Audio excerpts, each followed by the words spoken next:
Welcome to Operating Systems Lecture 35. So we were discussing about logging as a way to implement fast cache recovery. We first looked at a very simple way of doing logging, where every disk operation that needs to be atomic was considered a single transaction, and there was a commit after every disk operation, right? And we said there are lots of problems with that, and then we said, but in practice you would extend this idea, and we were taking the example of the ext3 file system on Linux, where a transaction is lots of atomic operations bunched together into a single transaction. So in other words, with respect to power failures, either all these disk operations happen at once or none of them happen at once. So it's making one big atomic operation out of lots of smaller atomic operations. And if you do that, then firstly in the previous case we said that only one transaction is possible at a time. So even now there's only one transaction possible at a time, but because one transaction can have lots of different disk operations, many simultaneous disk operations are possible at the same time, right? So transaction is no longer causing serialization across multiple disk operations, where disk operations are completely to different parts of the file system.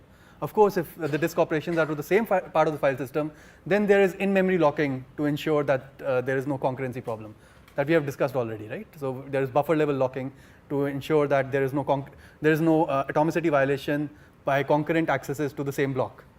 But here we are talking about atomicity with respect to power failures, right? And for atomicity with respect to power failures, we wanted to have a transaction, and we could only have one transaction at a time, and so that was causing serialization. But because you have multiple operations in a single transaction, that serialization problem goes away. Also, writing to log is just one large sequential write, and we know that sequential writes are fast. Assuming that you are doing your commit, so the way it works is you open a transaction and you close it after every periodic interval, let's say every 5 seconds or every 30 seconds, depending on what kind of guarantees you want. And after that interval, you're going to commit the entire transaction, which includes all the disk operations that have disk writes operations that have happened during that time. And so one large sequential write is very fast. Whole blocks are logged still. So we said one of the problems with this kind of logging is that the whole block is logged. If you even modify one byte in the block, the entire block needs to be logged into the log, and that's more space overhead in the log. But it's still present in ext3. The only saving grace is that if there are multiple writes to the block, which is a very common case, there's likely if you're, for example, creating lots of files in a single directory, then you're probably making lots of writes to the same directory inode, and hundreds of writes to the same directory inode. You don't need to log all those 100 versions of that block. You only need to log the last version of the block, right? So multiple writes to the same block get absorbed by the cache. Write to log is still eager. So when you commit, you have to write the entire log at that time. You cannot lazily say, I'm going to commit it later, because otherwise you completely lose your guarantees with respect to power failures. So it's still eager, but the nice thing is that these eager writes to the log are happening at very coarse-grained time intervals, 5 seconds or 30 seconds depending on what you choose, and so it's not that big of a problem anymore. All right. Finally, log blocks are applied to the file system tree lazily. So the commit of the log or commit of the transaction is eager, but the application of the log or of the transaction blocks to the file system tree is lazy, right? So you can just do it whenever you find time, or whenever you find the disk to be idle, or more importantly, you can take a lot of blocks and try to write them simultaneously, and so that gives the disk a lot of scheduling potential. So recall that if you do lots of in-flight I/O simultaneously, the disk can schedule it much better than if you have one I/O at a time. So you can, all these can be done simultaneously, so you have a lot of scheduling potential. So even though still you are having 2x writes, you are actually writing each block to the disk twice. The overhead is not 2x, right? Because the first write is part of a large sequential write, so it's almost free. And the second write is also not as expensive, because you have a lot of scheduling potential, because you're doing lots of in-flight I/Os for application to the FS tree. So the number of seeks or latencies that you pay is still roughly 1x, right? Even though you're writing the blocks twice to the disk, the amount of overhead, or the number of, assuming that you're counting overhead as the number of seeks you're making to the disk, is still 1x, right? So you're getting so basically with logging, you have used the characteristics of the magnetic disk to ensure fast crash recovery, yet be able to maintain the same level of performance. The advantage of logging over the previous methods that we saw, which was ordering. So if I just compare logging versus ordering, as we saw, the performance difference is not much. Logging is almost the same performance as ordering.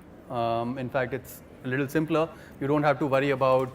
So recall that ordering had this problem that some invariants will get some inconsistencies can arise. For example, free space. There can be memory disk block leaks, or there can be, in the case of moving a file from one directory to another, it's possible that the same file is pointed to by two directories. So ordering had possibilities of inconsistencies. Logging does not have them. Logging ensures atomicity of the entire operation across crashes.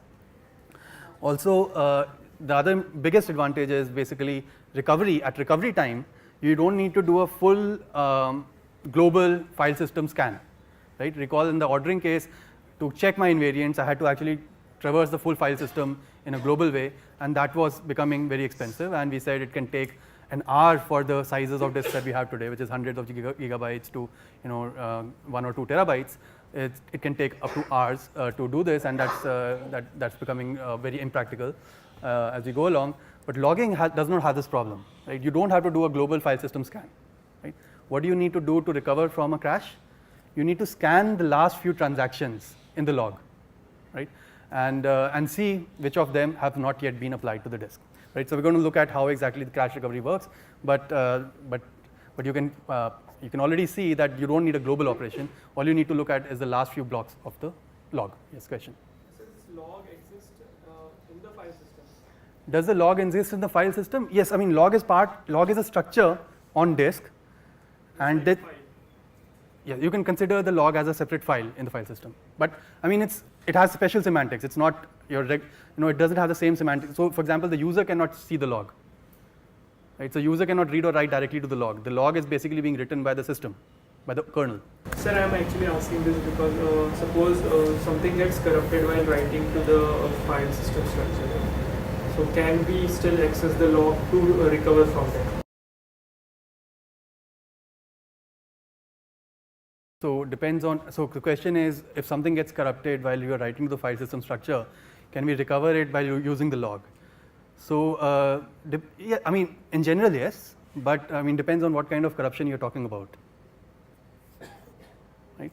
I mean the whole idea of a log is that so basically your file system now is equal to the tree, which is tree of inodes and logs and directories and so on, plus the log. Right? So your tree can become inconsistent, but the total of tree plus log will never be inconsistent. Right? So that's the guarantee. That if you look at this whole structure as one whole thing, tree and log, then the invariants across these things are always maintained. The tree itself can get inconsistent, and that's why if there's a crash, then the log can basically correct the tree whenever it likes. Okay, so let's look at the ext3 structures.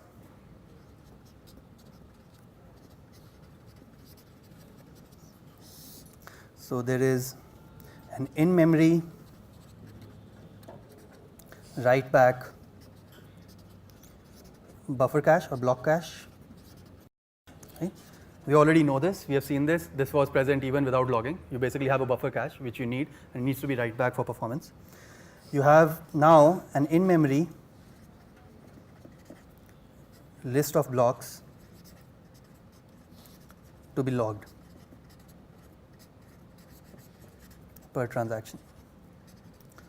So as the disk operations are happening, you are keeping an in-memory record of these are the list of blocks that belong to this that have been dirtied, that have been modified, and they belong to this particular transaction. So when this transaction commits, these are the blocks that need to be flushed to the disk, right? So you need to maintain this data structure in memory, right? And then of course you have the on-disk FS tree, and then you have the on-disk log. And this log is maintained as a circular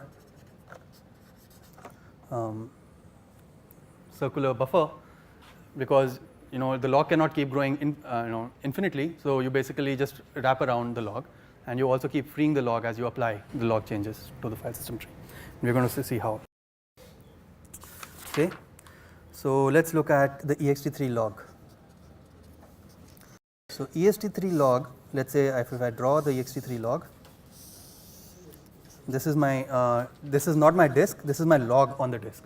So this is a part of the disk which stores the log, let's say, all right?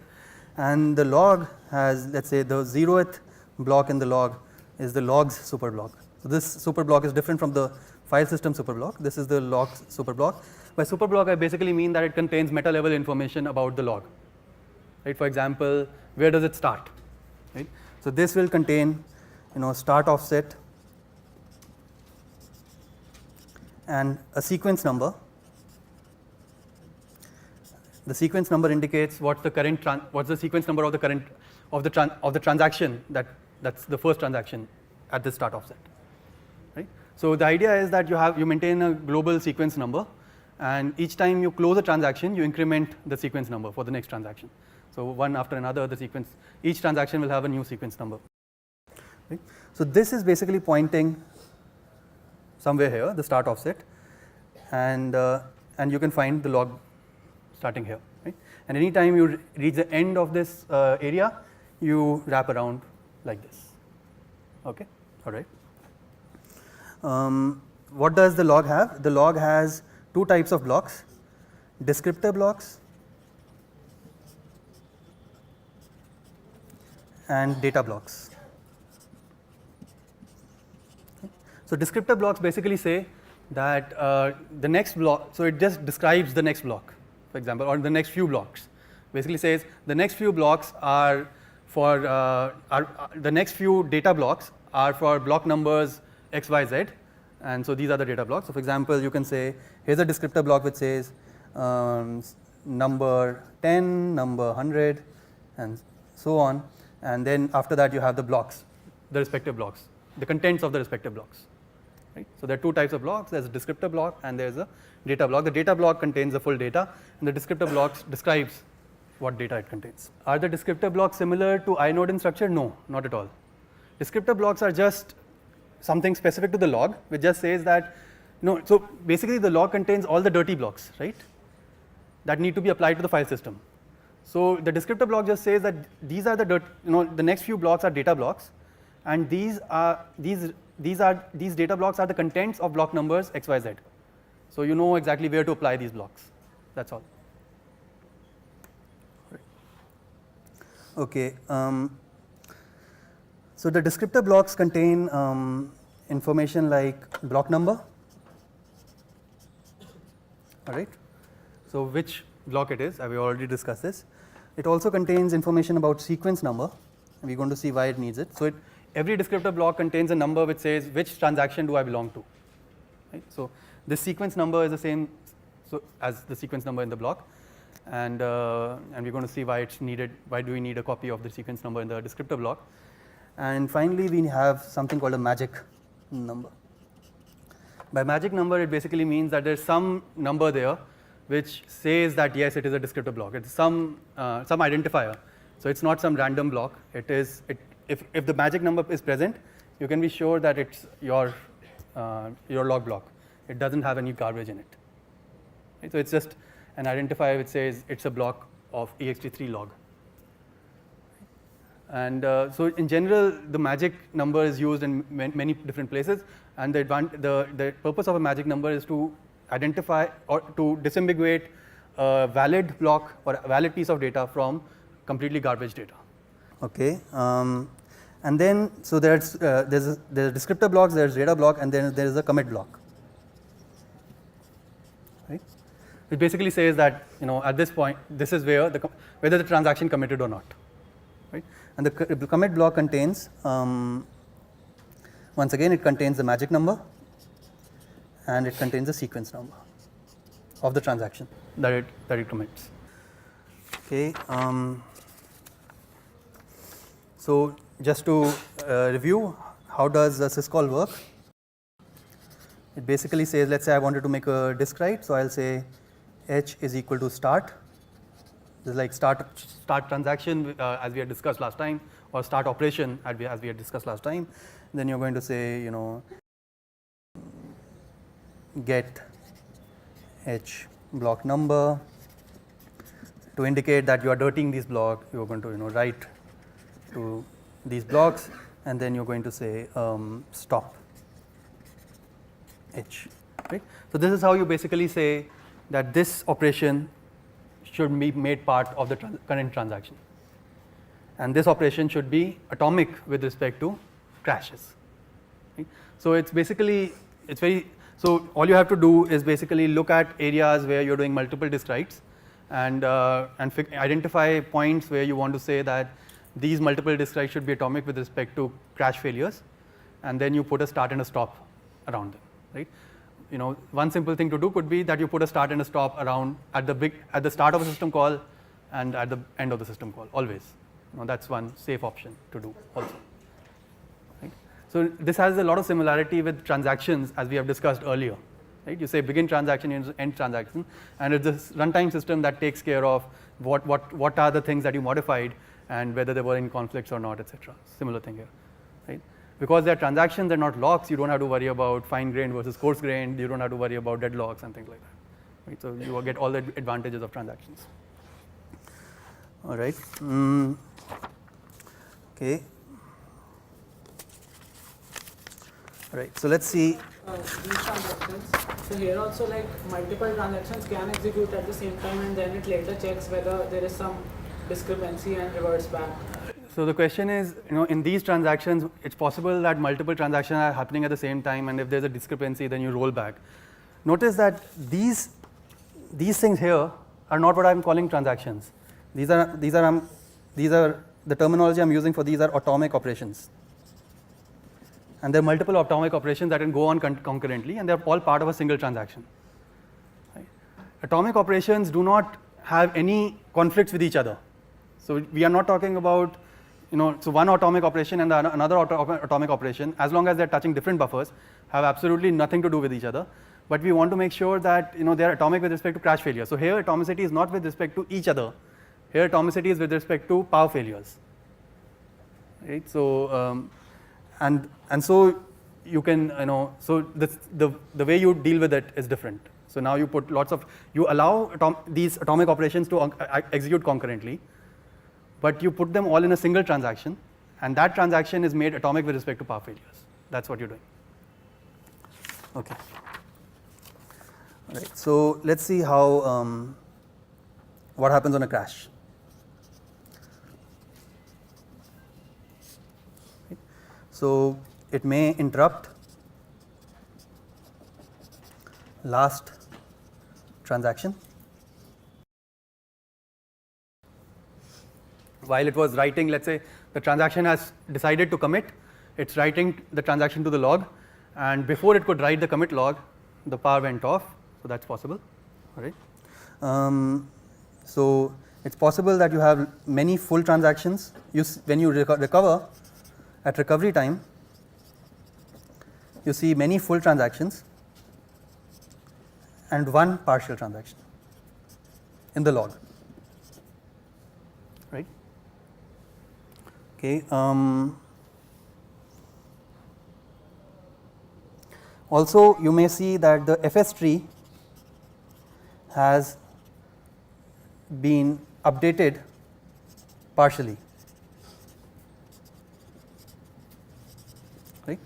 So when you recover from a crash, these are the possible things that can happen. You can you can see lots of full transactions, and you can see one partial transaction, and you can see that the FS tree has been partially updated, which makes it inconsistent. But together with the log, you can the entire structure is consistent. So, but what's the other thing? Can it be updated partially? Can it be updated with the transactions that have not yet completed? So the FS will only be updated partially, but only for blocks belonging to full transactions. So the invariant we are following is that only after we commit a transaction to the disk, do we start applying that transaction's blocks to the tree? So the one that's partial, none of it is applied to the file system. You can be sure of that. It's only the ones that have completed whose blocks have been applied to the file system. And so if partial blocks have been applied to the file system, no problem. You can, because application is completely idempotent, so you can reapply them. These are the same contents that you're writing again. So all you need to do is look at all the full transactions and reapply all of them to the file system tree, and completely ignore the partial transaction. It's as though the partial transaction didn't happen at all. Right? So what kind of semantics is this giving the programmer? It's basically saying that if you, for example, create a file and there's a crash after, even though the create system call returned, and after that you have displayed something to the user saying, I have created the file, etc., and there's a crash, and then you come back up again, there's no guarantee that the file is actually on the disk, because the transaction which contains this particular create operation may not yet have committed. And let's say it's committing every 30 seconds, then that's not committed. But given that you have some reasonable interval for the commit transaction, you can be sure that something that you wrote, few minutes back or 1 hour back is definitely on disk. All right. Okay. So let's see, how does recovery work? So first, check superblock. Okay, to get offset and sequence number. Right. Then scan starting at offset until bad record. Right. So basically, at recovery time, I look at the super block to get the start of the transaction, and then I just keep scanning forward till I find something that's bad. What do I mean by bad? No. So by bad, I mean I see a block that does not have the same sequence number that I'm expecting. Okay. So how do I know that something has not committed? Basically, I'm going through all the blocks, and I'm looking at the sequence number of these blocks, right? And then I suddenly see a sequence number that's older, right? So that basically means that this transaction couldn't write all the blocks, right? So the sequence number is disambiguating between blocks of the current transaction and blocks that may have been written earlier. Recall that it's a circular log, right? So it, there could be some writes that are living from the previous log. So you just scan the log till you say something wrong, and something wrong could mean a bad sequence number, or it could mean a bad magic number. So it's possible that the disk had completely garbage, the log had completely garbage contents in the beginning, and then you basically started writing, and now the sequence number is somehow correct, but the magic number, the assumption is the magic number cannot be correct if it's some garbage. The probability that the magic number is also correct is very, very small, basically. Okay, so you basically start here and you keep scanning till you find the first record that's bad, and then you scan backward from there to find the first commit record. Right? So you just go like this to find something which is bad, and then you find the first commit record after this, before this, and these are the transactions that you want to apply to the file system tree. And when you apply these transactions to the file system tree, you can free these blocks. What does freeing the blocks mean? Update the start offset. Right? So you basically, as you apply the transaction, you also update the start offset to point to the next transaction, and so on. Okay, so that's basically how recovery works. So notice that once again, if there's a crash, you identify a bad block by either a bad sequence number or a bad magic number, and that indicates an incomplete transaction. And from there you go back to figure out what are the last full transaction that you saw, and that's the one you apply to the file system. And once you apply it to the file system tree, you also free up the space by advancing the start offset. And this is a circular log, so it just wraps around, and so you basically keep on using the log. It's possible that while the transaction was executing, the log is completely full. Right? So let's say you were executing the transaction on the log, you were writing disk blocks on the log for this particular transaction. Let's say it was a system call that involved deleting many files. So lots of different writes are happening, and so you basically have a large transaction, and this transaction is not fitting in the log. So what do you do? Well, firstly, if the size of the transaction itself is larger than the size of the entire log space that you reserved for this purpose, then there's nothing you can do. So you should, and the programmer should ensure that the size of a transaction can never become larger than the size of the log. Either the log should be allocated large enough, or the size of the atomic operations that you're taking, it should be limited, should be bounded to some size. Number one. Number two, but still it's possible that while you're doing something, so you hit the end of the log, and clearly you hit the end of the log if you ever reach the start offset again. You tap around and you reach the start offset again. So it's very easy in memory. You can figure out that you've reached the end of the log. So what you can do is you can just free the previous transactions, not commit, but they're already committed, but you free the previously committed transactions. By freeing the previously committed transactions means you apply their contents to the file system tree and you advance the start offset so that there's more space that's freed up in the log. Why do we have the start offset? To indicate the start of the log. Why isn't the log starting at block number 1? Because it's a circular log, right? So I want that, so there's a producer to the log and there's a consumer from the log. And so it's a circular buffer, so you need to store both head and tail, right? So let's say you just had a log which always started from 1, right? So now if I wanted to free a transaction, it would mean copying the rest of the log all the way. So it would have been a global copy to block number 1 to free a log. So let's say I wanted to free the first transaction in the log, right? Then I have to copy all the transactions starting from transaction number 2. That's a very expensive operation. So the better way to do it is maintain it as a circular buffer and have a head pointer, which is the start offset, and a tail pointer, which is there's no tail pointer here, recall, right? You're inferring the tail pointer using the sequence number and the magic number. Okay, so a scan starting at offset until bad record, scan backward to identify last committed transaction.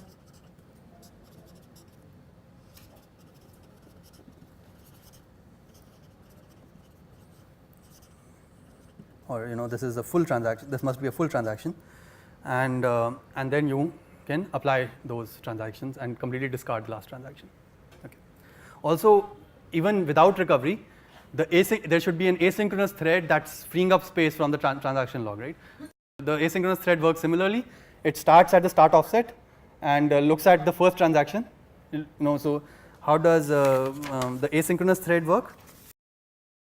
It just looks at the start offset and looks for the first transaction and frees it up. By frees it up, it basically applies that transaction to the file system. If it finds that transaction is really small, it can club multiple transactions and free all of them together, right, to have better scheduling. So this is the kind of freedom it has to get better performance. So as I have discussed so far, we are logging the entire file system, including the inodes, the free block lists, the bitmaps, and the data blocks themselves. All right. Let's look at what kind of semantics does it give us. So let's say there were two operations, echo I greater than x, and then there is ls greater than y, right? So you execute two commands one after another, and let's say they execute concurrently. So let's say I put an ampersand operator here, so they can execute concurrently. There's no sequentiality here, and so basically, if there's a crash, so I should either see that y is, let's say initially the directory, the current working directory is not there. So either I should see y is empty, and right. So what I shouldn't see, let's see, is that y has x written into it, but so there could, an inconsistency could be that y has x, but x does not exist. So this would be an inconsistency. I created a file in the directory, and then I did an ls to read the contents of the directory and wrote it to another file y. And if there was no crash, then definitely you will always see consistent behavior, because all your answers that you're getting, whether what exists in the file system and not, are being served from the buffer cache. But if there's a crash, then you shouldn't see this kind of a behavior, that y seems to have seen the file x, but the file x does not actually exist. Right? So there should be some serialization which basically says either the file x does not exist and y does not contain x, or the file x exists and y contains x. But it shouldn't be that the y contains x but the file x doesn't exist. Right? So that would have been an inconsistency. Now let's see whether this can happen in the ext3 transactional system that we have discussed so far. Okay. So let's say these two operations are A and B and they are happening concurrently. So, and we basically want to make sure that this kind of an inconsistency does not happen. So we don't like this. Right. So let's say, okay, so let me just write it here. Echo I greater than x, B ls greater than y.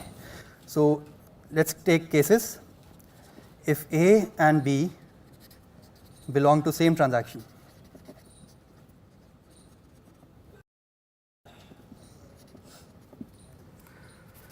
so my question is, if A and B belong to the same transaction, can this inconsistency happen on a crash? Okay, so I see some people nodding their heads, so it cannot happen. All right, why cannot it happen?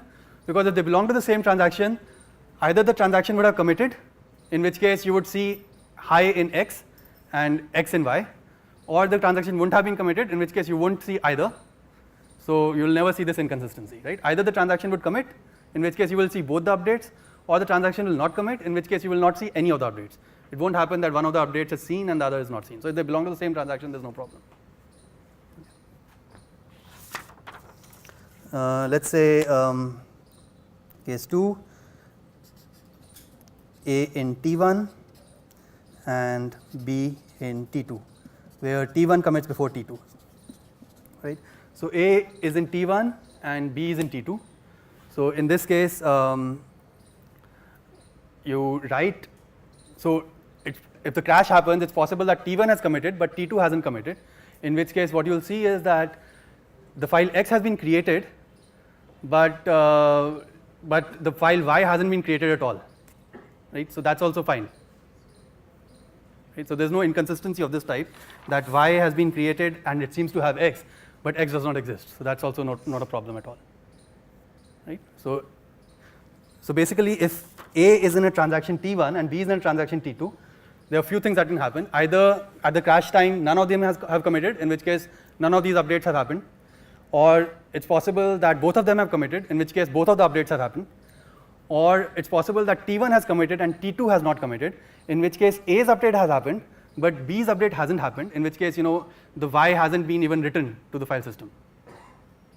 Right, so there's no Y, but X has been created, but Y hasn't been created. So that's not an inconsistency. The inconsistency was Y has been created with the contents which are inconsistent. So even this is okay. Right, so let me just say okay and okay. Now let's say, is it possible that A is in T2 and B is in T1? Right. So A is in T2 and B is in T1. Can this inconsistency happen in this case? Okay, so there's an answer yes. Why? Because since we are first writing to y, so basically now earlier x wasn't there. Right. So it's possible that y is in. So because it's now if there's a crash, and so once again, if there's a crash, then either none of them have committed, in which case we are okay, or both of them have committed, in which case we are okay. But if T1 has committed but T2 hasn't committed, then Y's contents have been written to disk, but X's contents haven't been written to disk. Right? So, but you may say, if Y's contents have been written to disk, but Y must not have seen X's update. Right? So how can this happen? It can happen if let's say this was B and this was A. So B started first, right, and then A started later. So this, and here was the close point. So the transaction got closed after this. So this B's transaction gets into T1, and A's transactions gets into T2, right? Because there was a transaction closure between these two starts. Recall that when you close a transaction, then all the existing transactions, all the already open operations are completed, and all the future operations are made part of the next transaction, right? So if B start happened before A start, then B could be in T1 and A could be in T2. Now A could have made its update and then stopped, and then B, okay, let me write it on a different page. So let's say this is B A and this is start and this is start. There's a dotted line which says close, transaction close, right? And so this is part of T1 and this is part of T2. And then this updates, creates X and then stops, right? And then this says creates Y, writes X to Y and stops, right? So even though B could see A's update, B happens to be in a transaction earlier than A, right? So in this case B could see A's update, but because B started before A, B is in a previous transaction.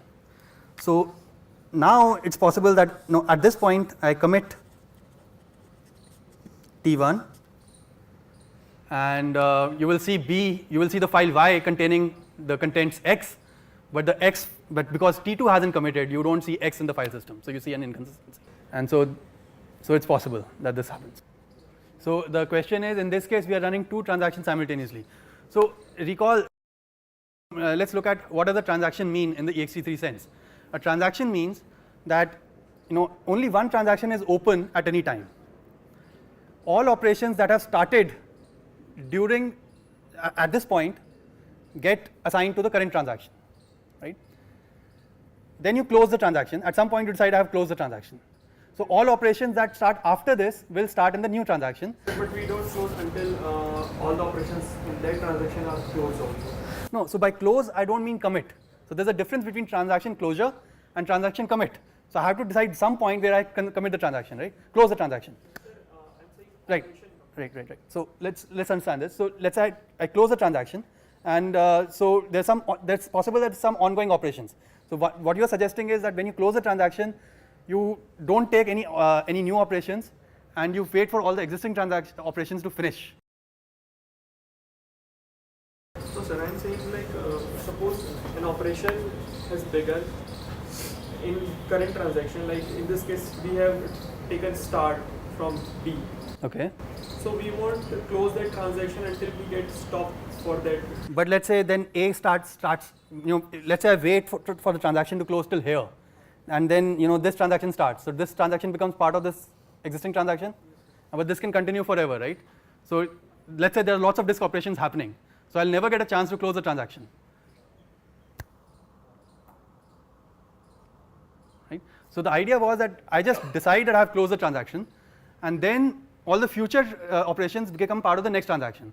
If I wait for all ongoing transactions to finish before I close the transaction, then it's possible that I never get a chance to close the transaction, because there are lots of ongoing transactions that are going on, right? So the idea is that I just decide to close the transaction, which means that all the transactions that are already started, they will get through in this transaction, but everybody who hasn't been able to catch the bus will get the next bus, basically, right? So that way you basically are sure that you can close the transaction at periodic intervals, otherwise you'll never be able to do this.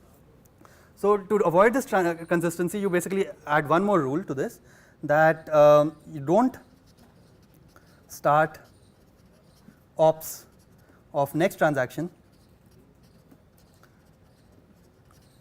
till ops of previous transaction, till all ops of previous transaction finish. Okay. So the idea is that you don't till this one finishes. So it's similar to what you were saying, except that you still have guarantees on you can choose when you want to close. You don't have to wait for things to be able to close the transaction. So you say that if you have decided to close this transaction, before you start executing any operations on the next transaction, you're going to wait for all the operations that are ongoing in the previous transaction to finish to prevent these inconsistencies. So in this case, you will make sure that this start happens after this stop, right? In which case you have complete, you don't have any inconsistencies. You have serializability in the behavior with respect to power crashes, right? So the idea is you don't start the operations of the next transaction till the operations of the previous transaction have finished. Notice that I'm just waiting for the operations of the previous transaction to finish. I'm not waiting for any disk writes. Right? These operations may happen in memory. Right? I'm just waiting for them to finish so that what I read from the file system, including the buffer cache, is serial with respect to the previous transaction. Okay? So it's not a very long wait. You're not waiting for the transaction to commit. You're not waiting for any disk write. You're only waiting for the operations of the previous transaction to stop. Yes, question. Sir, we have done this. This actually prevents the kind of inconsistency that we were talking about earlier. But sir, in this case, what happened is that X did not couldn't got written into Y because there wasn't any X. Yeah. So in this case, what happens is that X didn't get written to Y, and if there's a failure, so basically this inconsistency is being avoided, but you're saying that in this case X hasn't been written to Y, so isn't that inconsistent? Well, that's not inconsistent. What is inconsistent? What does consistency mean? There's some serial, so there is some serial order in which things appear to have happened, right? If you delay this, the serial order seems to happen. That seems to happen is that B happened before A. Right? It's completely acceptable if B happens before A. It's also completely acceptable if A happens before B. But what's not acceptable is that after a crash, it seems like A has happened partially, but B has happened partially, right? So that was the inconsistency. So A seemed to have happened partially. You know, the contents of the directory seem to have changed as I had read them, but actually the directory doesn't seem to have that contents. So that's an inconsistency. But B happening before A and A happening before B both are legal. So that is consistent. And so what's this doing is it's basically making it look like B happened before A, and that's perfectly fine. Okay, so basically we said that T2 waits for T1 ops to complete, right? But it doesn't wait for T1 to actually commit. T1 can commit later. That's not a problem. So what happens if T2 starts? What if T2 starts while T1 is committing?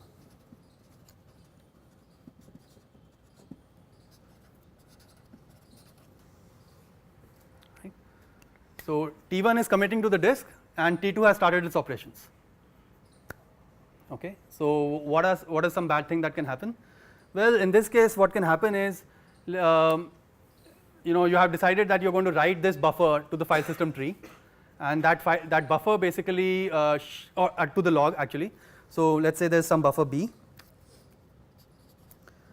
that's modified by T1 and about to be written to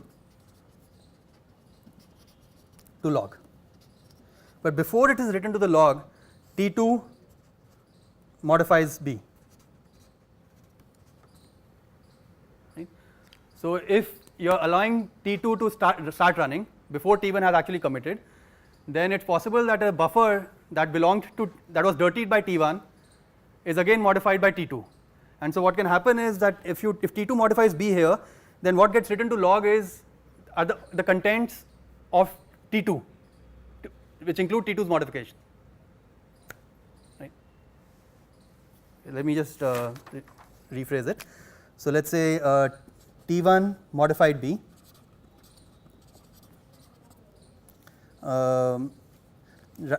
Writing T1 starts commit. Starts commit means starts writing its modified buffers to the log, right? So before T1 writes B, T2 modifies B. So what can happen? the value, the content that get recorded on the log contain T2's modification, and that's not something that you want, right? So what is a simple solution? So you just make a copy of this buffer B, right? So you basically say that this buffer B belongs to the committed buffers of a previous transaction, and this buffer has not yet been written to the log. And if there's a so you do copy on write basically by T2 on T1's buffers.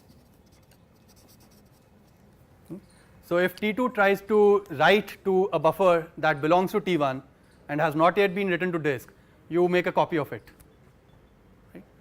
And it's the most recent copy that's the valid copy. The previous copy is only for T1 to commit to disk. Yes, question. So why can't we use the logs? We are already having the logs per buffer. Why can't we use the locks? Okay, that's an interesting question. Do you want to keep a lock on all these buffers while you are committing this transaction T1? While I'm writing to my buffers, and before, I will release the logs only when the transaction gets committed. Okay, so here's a suggestion. I will release the locks only when the transaction gets committed. Is that an option? Well, that seems like an option to me. You're basically making sure that till the transaction commits, you basically lock all the buffers that belong to the transaction. But isn't that too long to hold on to the lock of a buffer? Right? You basically want that things should happen concurrently as much as possible. Imagine that you are constantly writing, you're constantly modifying the same file, or you're constantly adding or removing files from the same directory. Then if that directory belongs to the previous transaction and you're holding locks to it, then the next transaction just gets completely serialized with respect to the previous transaction. So that's not a good idea. The better idea is to basically do this versioning of the blocks. So you're basically doing versioning. You're saying this block has the T1's version of it is this, and this is the current version of this block. And so that's a much more efficient way of doing things. So it's once again, I think it's a classic trade-off example of a trade-off between transactions and locks.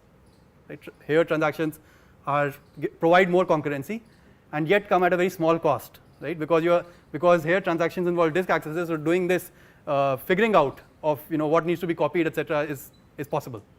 All right, so let's quickly look at the performance.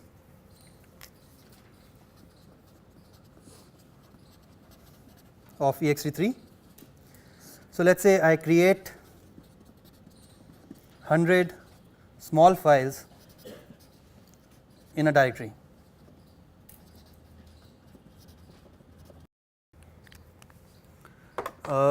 In the simple logging, or I'm going to call it the XV6 way of logging, XV6 logging, it would have involved each create would have involved 5 or 6 or 8 disk writes and a commit. So each write would have been one commit, and that would have been, let's say, 100 into 5 or 6 writes. So let's say 20 milliseconds is roughly 100 into 20 milliseconds is 2 seconds.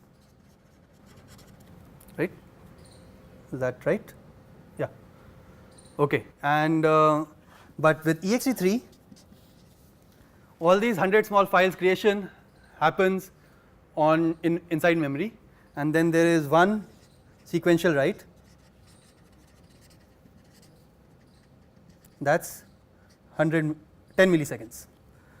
So 2 seconds versus 10 milliseconds, and then there is an asynchronous copy from the log, or asynchronous application to the file system tree, which is not in the critical path, and so that can be done later.